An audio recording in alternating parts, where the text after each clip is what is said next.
Salisbury Plain. Every year, pounds of explosives are tested and used at this very location. I'm amateur historian William Ashton, and in this series, I hope to uncover the science, mechanics, and history behind the explosives industry. In today's episode, we examine the inner workings of an 1800s rifle round, take an in-depth look at the flaws of one of the world's most famous weapons, and explore why demolition is one of the world's most dangerous businesses.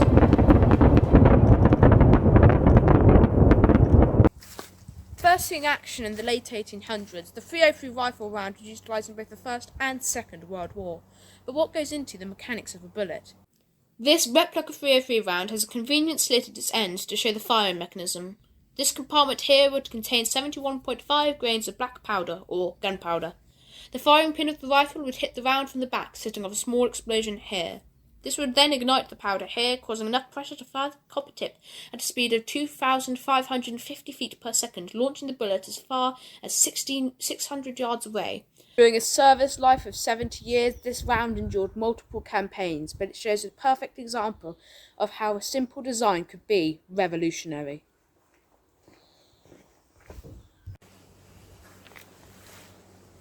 We may think of the rifle round as a fairly modern projectile, but going back 50 or so years, the cannon was still a widely used and appreciated form of artillery.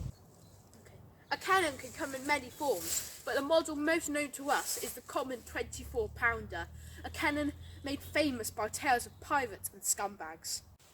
Now, a cannon is a clumsy form of weapon in comparison with modern artillery, and one of the main flaws in a common 24-pounder is recoil. These mounted guns, as the name suggests, weighed out at about 24 pounds and were forged out of pure cast iron.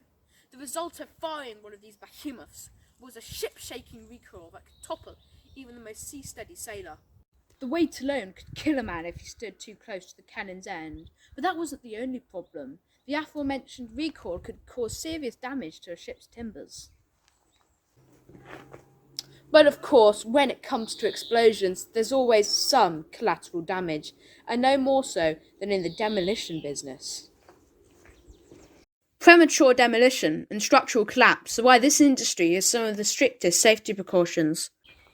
One story of a building undergoing demolition that collapsed onto a Salvation Army store, trapping dozens, occurred because of a lack of communication. Not only is it explosions that have to be dealt with, but implosions. When a hospital implosion failed, rocks and debris were sent hurling at the onlooking crowds, killing a 12-year-old girl. This occurred because the implosion had not been properly contained. Now, I hope you can see why demolition is such a destructive business. Tune in next week as we explore the artillery of Waterloo in an in-depth investigation studying tactics and the disastrous events that caused a French loss.